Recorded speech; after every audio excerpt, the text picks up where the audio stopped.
Bonjour à tous et bienvenue dans cette nouvelle vidéo de présentation de set. Aujourd'hui on va parler de OP11, un set qui s'annonce déjà légendaire pour plein de points. Alors dans cette vidéo on va plus voir l'aspect collection que l'aspect des cartes en détail pour jouer. On va vraiment voir les alternatives, tout ça, donc on va pas passer en revue toutes les cartes, mais celles qui pourraient nous intéresser d'un aspect collection comme je viens de te le dire. Donc là on va commencer par parler des rares. On commence tranquillement et tu comprends, hein, tu commences à connaître le format. À la fin, on va parler des plus grosses cartes. Et on commence avec plein de petites rares, dont des rares assez bien. Il y a ce personnage de Doll là qui va rentrer dans quelques decks, je l'ai vu un petit peu, qui a une alternate qui est quand même belle, qui est vraiment jolie. Là, on commence aussi très fort. Il y a un Honesty Impact, plutôt sympathique, mais on a la version manga. Enfin, est-ce qu'on peut appeler ça une manga? Je sais pas trop. Il n'y a pas vraiment de nom pour ces events en alternate. Moi, je les appelle events manga.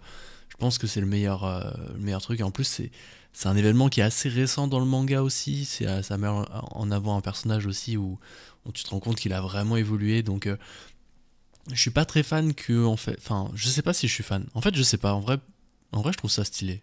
Non, j'allais dire, je suis pas fan le fait qu'il y ait plusieurs cases, mais au final, ça fait un peu comme une page de manga, et c'est vraiment bien, mais peut-être que j'aurais préféré d'avoir toute l'illustration, tu sais, de l'impact ici, plutôt que juste les autres bouts, tu vois.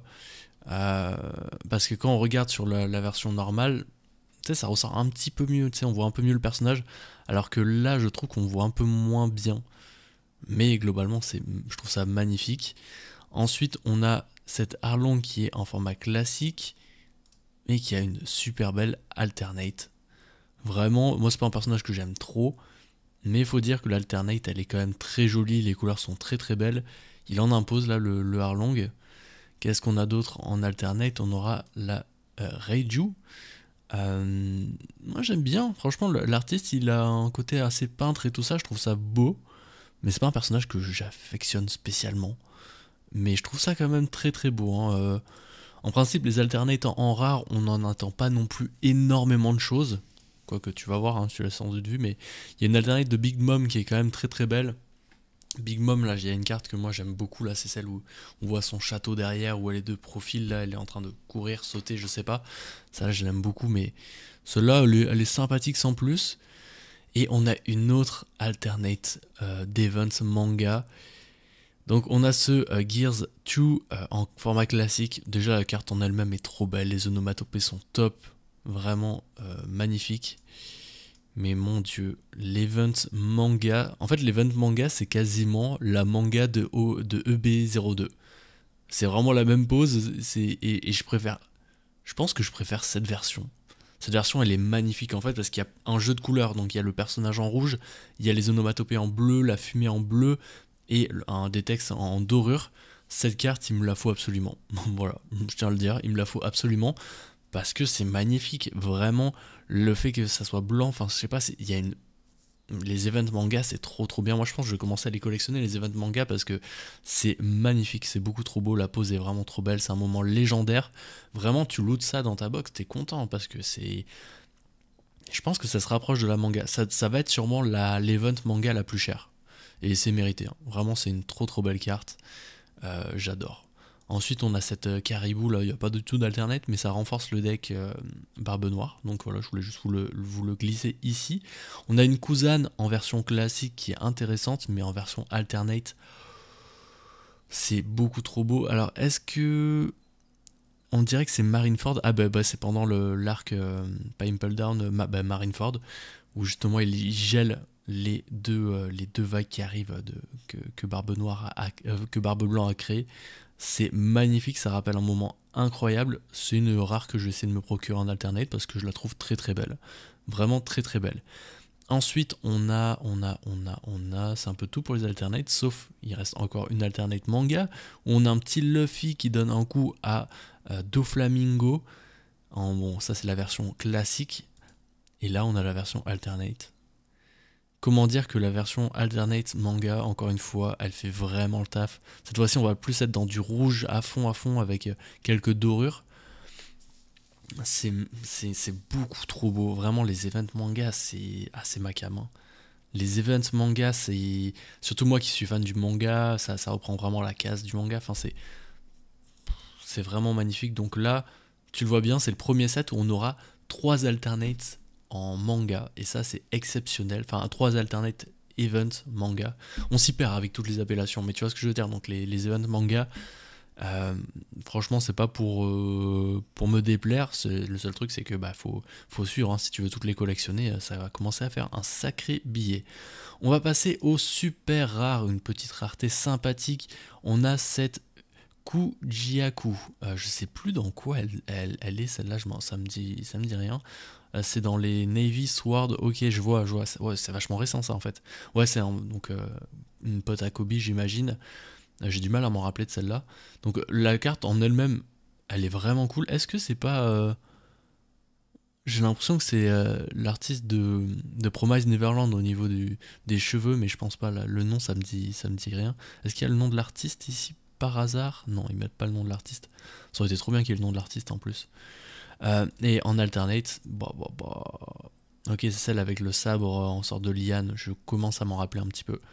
Personnage que j'affectionne pas spécialement, donc l'alternate, je vais pas vous mentir, ça va.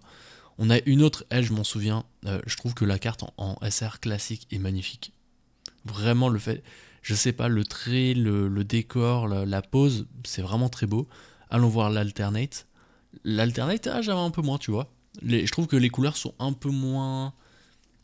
C'est un peu moins ma cam, c'est beaucoup trop clair, beaucoup trop flashy, mais j'imagine qu'avec les effets des cartes, ça va être quelque chose de fou. Mais ouais, franchement, je préfère cette version. Petit bonus, ce sera pas du tout dans OP11, mais on a déjà une version flagship on peut avoir dans le. Donc si t'es top 8, enfin best 8 prize for un truc. Donc je sais pas si c'est parce que t'es top 8 dans un tournoi ou si c'est un prix. C'est pas précis. Mais voilà, on a une version encore alternate. C'est des cartes qui sont magnifiques avec des dorures, avec des. C'est vraiment des très belles cartes et il y en a qui peuvent coter des centaines, voire des milliers d'euros. Mais voilà, ça sera pas du tout en P11, c'est juste ils le mettent dans le set là. Enfin, c'est un petit défaut du site onepiece.gg parce que je suis sur onepiece.gg. Ensuite, on a une JB classique avec cet artiste qui revient souvent, qui a un style vraiment bien. Je pense que je vais commencer à collectionner des cartes de cet artiste parce que je trouve les cartes beaucoup trop belles. Et la version alternate, elle est magnifique. En fait, elle vient vraiment apporter une composition au niveau de l'image, du geste, de l'eau. Enfin, il y a vraiment c'est vraiment très très beau. Une carte que j'essaierai de me procurer parce que je la trouve vraiment divine, trop trop belle. Ensuite, on a une Sanji qui commande. Et il est pas mal gâté en ce moment en alternate. On a eu une très belle dans OP10, là, une SP qui était magnifique. Et là, boum, une alternate avec, il met de la chantilly, il est dans un gâteau, je trouve ça assez drôle. La carte est très rose-bleu, c'est des couleurs qui matchent très bien avec le blond qui ressort, le bleu derrière de la mer. C'est une très très belle carte. C'est une très très belle carte avec une très très belle composition. Encore une fois, One Piece, ils savent vraiment faire des cartes magnifiques. On a une classique de Nami pour, c'est l'arc Whole Cake Island. Et on a l'alternate où elle est avec son bâton magique de la météo. Trop trop belle, encore une très très belle composition, mais j'aime pas trop la tête de Nami parce qu'on dirait juste une waifu, on dirait pas trop Nami. Ça lui ressemble pas trop, je trouve personnellement. Ensuite, on a le petit Katakuri qui est mis à l'honneur dans ce set, et c'est dommage qu'on va le voir plus tard, mais qu'il ait pas choisi pour faire une manga ou quoi que ce soit, parce que ça aurait été une bonne occasion de changer un petit peu, parce qu'on va le voir un peu déçu pour la manga, même si enfin, un peu déçu entre guillemets, tu vas le voir, tu vas voir de toute façon. Donc Katakuri normal et en version alternate qui est beaucoup trop belle. Vraiment le fait que ça soit sombre derrière, ça fait vraiment ressortir la couleur, la luminosité. Encore une fois, les illustrations de One Piece, c'est quelque chose, hein, c'est vraiment quelque chose de ouf. Ensuite, on va avoir Charlotte Pudding dans la version classique. J'aime pas trop le background, je trouve ça un peu trop pop art. Je préfère des backgrounds, genre vraiment, tu sais, genre, ça aurait été un truc dans une composition, genre d'un cake ou des choses comme ça, ou dans un décor, j'aurais préféré. Là, je trouve ça un peu plat. Contrairement à l'alternate où là, justement, on a un décor un peu plus, voilà, le ciel, le bleu de la mer derrière. Je trouve ça vraiment très, très, très, très joli. C'est pas une carte que j'affectionne spécialement, c'est pas un personnage que j'affectionne, mais la carte en soi, elle est quand même très, très jolie. Ensuite, on a Help Mepo, El Mepo, lui il date, hein. Dans les premiers tomes de One Piece, il est là, il a fait son petit bout de chemin. Franchement, on n'aurait pas. C'est quoi la version française? C'est pas Elmep? Je m'en souviens plus. En tout cas, la carte est très très belle. Je pense qu'on voit, ouais, on voit Kobe derrière. Non, une très très belle carte. Et la version alternate. Ouais, bof, je sais pas, j'aime pas trop sa tête. Mais je pense que c'est juste sa tête d'origine, c'est pas forcément l'illustration. Mais je sais pas, c'est pas un personnage que j'affectionne spécialement. Ensuite, on a le Garp, magnifique illustration déjà en SR. En RCR classique, elle est déjà trop belle cette carte. Il est trop sérieux, il y a le point qui arrive en premier plan, qui dépasse du cadre. Il y a le haki, enfin, une carte magnifique. Et l'alternate,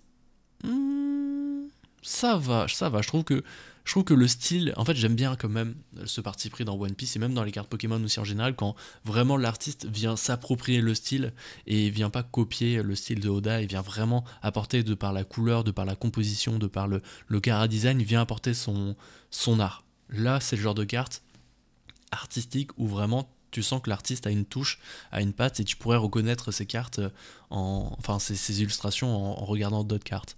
Vraiment très très belle en fait, la composition, très dynamique, le décor. C'est encore un arc aussi très récent dans One Piece, donc ça c'est chouette. Et on finit avec une petite Capone classique. Tu sais pas ce qu'il vient faire là, mais il est là, donc petite Capone qui vient sûrement renforcer un deck jaune. Franchement, l'alternate, elle est quand même très très belle, hein. Avec ses hommes de main derrière, encore une fois, genre il est en vue, en contre-plongée, t'as les impacts de balles. En vrai, cette alternate, elle est vraiment belle, hein.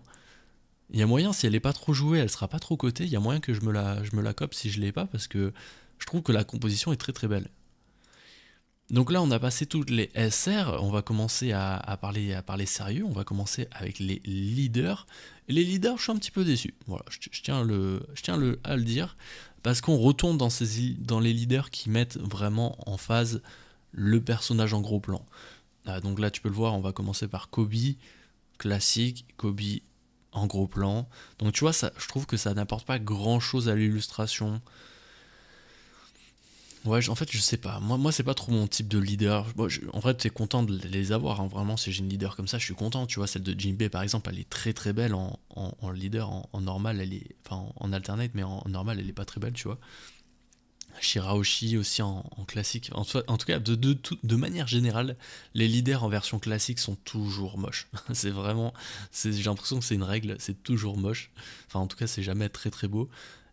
Mais ouais, les alternates, franchement, ça aurait été un set légendaire s'ils avaient fait des alternates où ils mettent un peu plus le leader dans son espace. Tu sais, tu mets Luffy, Snake Man, mais tu sais, avec les carreaux, tu sais, quand ils se battaient contre Katakuri, là, tu vois, la mosaïque et tout, tu sais, il y avait des choses à faire de fou. Shirahoshi, imagine aussi dans la mer où on la voit, genre, en petit, dans une bulle, et tu vois l'abysse de la mer autour, tu sais, t'as des trucs magnifiques à faire. Nami, pareil, dans sa version Whole Cake Island, donc peut-être avec Zeus, avec tu sais, le comment ça s'appelle, le nuage, tu sais, genre ça aurait pu être fou. Et là, en fait, de juste avoir l'illustration en gros plan du buste, bah c'est pas très très joli, surtout que le fond est répétitif, c'est les couleurs qui changent. Bon, on a quand même ce Monkey D. Luffy, faut en parler parce qu'il va vraiment chambouler la méta. C'est une carte ultra puissante, c'est un leader ultra puissant. On va voir ce qu'il fait, hein. Tac tac tac. This effect can be activated at the start of your turn. Donc tu peux commencer cet effet au début de ton tour. Si tu as 10 dons ou plus, regarde on your field. Tu regardes 5 cartes du top de ton deck, tu révèles un chapeau de paille, type chapeau de paille. Tu l'ajoutes dans ta main et tu places le reste au top of the deck in any order. Donc en fait c'est juste un comment ça s'appelle, un pioche, il pioche à fond. Il va piocher à balle juste avec son effet. C'est une 3 de vie, donc c'est pas beaucoup, mais c'est une 6000, donc c'est déjà très fort. Et donc, avec toutes les cartes ramp, son but, ça va être, j'imagine, d'arriver à 8, donne très vite, et commencer à piocher comme un fou, et commencer à enchaîner. Donc oui, il a 3 vies, mais souvent, quand il y a un leader qui a peu de vie, c'est que son effet est très très puissant. Franchement, la leader de Katakuri, franchement, elle fait pleurer, comme elle est pas belle. Ah, non, ça va, je suis un peu dur. En vrai, ça va. En gros plan, ça va un peu mieux, mais je sais pas, c'est un peu spécial. Et j'aime pas trop cet effet un peu réaliste 3D là. Ah, j'aime pas. Les leaders, c'est dommage parce que vraiment, cette édition aurait pu être un classique si les leaders étaient. Ça aurait été un autre type. On va passer. Ah, vous savez quoi? On va passer au secret rare pour l'instant. Et donc, évidemment, comment ne pas parler de la manga hein, dans une vidéo, mais on va commencer par la version normale de la secrète. On est sur une Monkey D. Luffy en version Snake Man. La secrète classique est très très belle, vraiment, t'as le Luffy, il a une dent en moins, il est hyper badass, tu vois tous les snakes, enfin les points emplis de haki, c'est trop beau, la carte va être très très belle en classique. En, en version alternate, elle est encore plus jolie, je trouve que le personnage est encore plus mis en avant, il a plus sa dent cassée, c'est déjà un peu mieux. Les points, on sent beaucoup plus la vitesse, vraiment c'est une carte qui va être très très belle je pense à avoir en main. Et la version manga qui est la version manga, elle est un peu moins bien je trouve. Je pense que c'est l'une des mangas de Luffy les moins bien parce que déjà on reconnaît moins le personnage, faut se le dire.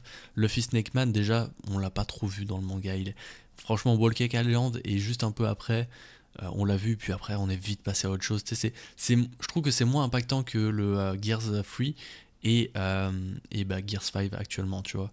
Le Snake Man est vraiment passé voilà. C'était assez rapide, c'était vraiment stylé, je trouve plus stylé en termes de combat que le Gears 3, mais sinon voilà. En classique, je trouve pas ça.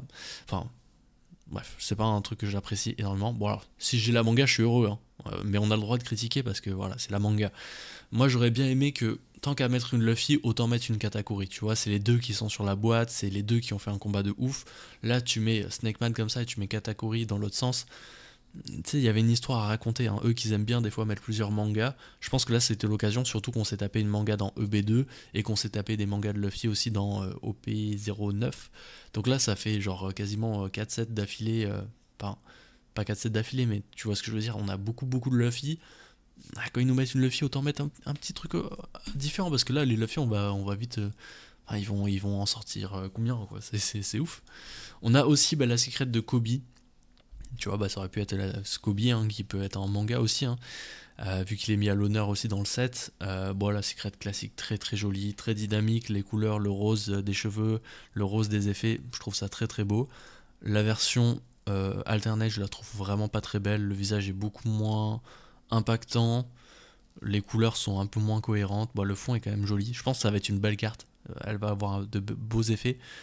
Mais bof bof. Et petit bonus qui sera pas du tout dans le set, encore une fois, là c'est un flagship, faut être. Là c'est un winner prize. Donc si t'es winner, je sais pas si t'es le grand gagnant. Non, ça m'étonnerait. Mais en tout cas, voilà une carte flagship. Si t'as gagné, si t'es arrivé dans un certain, j'imagine un certain round. Très très belle carte.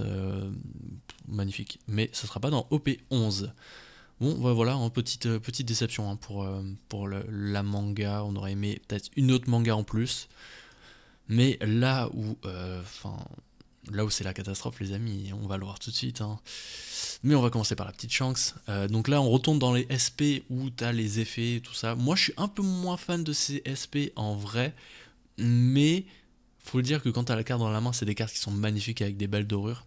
Mais voilà, je trouve que je suis un petit peu déçu. Donc là, on a la SP du Shanks de ST16. Je crois que c'est lui quand il arrive sur le terrain, il KO un adversaire qui est reposé. Donc une carte que je vais jouer là, je pense, dans un deck Lim, mais je sais pas encore. Enfin bref, je trouve que la carte est très belle, j'aime beaucoup Shanks. Si je l'ai, je suis content, mais voilà, j'aime un peu moins ces SP, tu vois. En fait, là, il y a trop de détails. Il y a beaucoup trop de détails. Je préfère vraiment les SP de OP10 où t'as, encore une fois, une mise en contexte quand t'as le personnage dans un environnement. Je trouve ça toujours plus joli. Mais là, Luffy avec les têtes de mort, avec le style Wano Kuni, avec le sabre, c'est vraiment très très beau. Ça va être une très très belle carte. On a le Rayleigh jeune aussi. Je sais pas, j'aime pas trop le Kara design. Je trouve que ça lui ressemble un peu moins. Mais voilà, avec l'emblème de Goldie Roger, c'est très très joli. Vraiment, j'apprécie.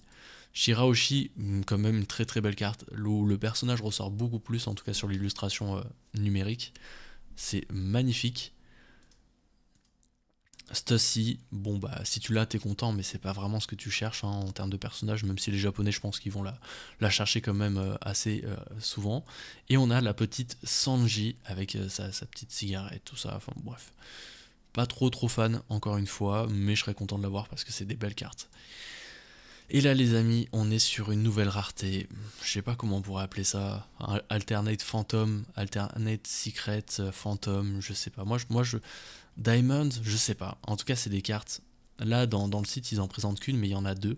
On va le voir tout de suite, en fait, hein, parce qu'il y en a qui l'ont déjà loot. Et donc, tu vois, il y a deux sortes. T'as une sorte avec un peu plus, on voit les couleurs, les dorures, et t'as une style aussi fantôme où c'est vraiment tout en blanc. C'est magnifique. Vraiment, les deux cartes sont magnifiques. Alors, c'est une carte qui commence déjà à coter quasiment 3000 $. Vraiment, c'est énorme. Parce que bah, c'est une carte qui est vraiment pas du tout euh, obtenable. Hein. Ça lui a pris 14 cases pour avoir les deux. Donc 14 cases, t'imagines, les cases c'est quoi, il y a genre 20, non 10, je sais plus, 10 boosters, c'est en japonais. Mais c'est 14 cases, faut compter à peu près 1000 $ la case, c'est 14 000 $ qu'il a dépensé pour les avoir les deux.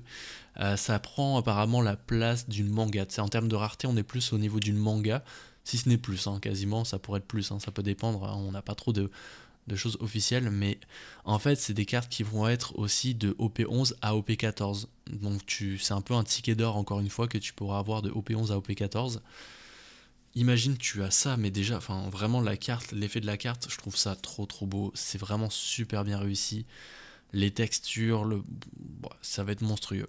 Ça fait en sorte que ce set commence à être vraiment très fort. Globalement, comme je te l'ai dit, je suis un petit peu déçu de par la manga, de par les leaders. Donc OP11, je m'attendais, enfin je le plaçais vraiment haut, mais finalement je le place un petit peu moins haut qu'un OP9 largement. Donc tu sais, genre t'as OP9, OP5 qui reste encore dans le haut tiers. OP11 vient se classer peut-être un peu en dessous, voire un peu plus en dessous. Parce que voilà, il y a un peu des lacunes au niveau des SP et au niveau des leaders. Sinon, sur les alternates de SR et de classique et de SR et de rare, on est quand même sur des belles cartes. Mais voilà, globalement, un poil déçu en fait, un poil déçu, même si voilà ça apporte cette nouvelle rareté de fantômes, je sais pas comment les appeler ces cartes là, et le gros point fort aussi ça va être les events manga avec la Gears seconde Luffy qui est quand même très belle. Dis-moi ce que t'en as pensé toi de ce set, si tu l'attends avec impatience. Je pense aussi c'est un set qui va pas mal changer la méta, qui va être assez impactant au niveau de la méta, donc les joueurs aussi, dites-moi qu'est-ce que vous comptez faire comme deck. La zone de commentaires est fait pour ça. C'était Vivre Card, on se retrouve bientôt pour une nouvelle vidéo. N'hésite pas à t'abonner, ça fait toujours plaisir. Bye.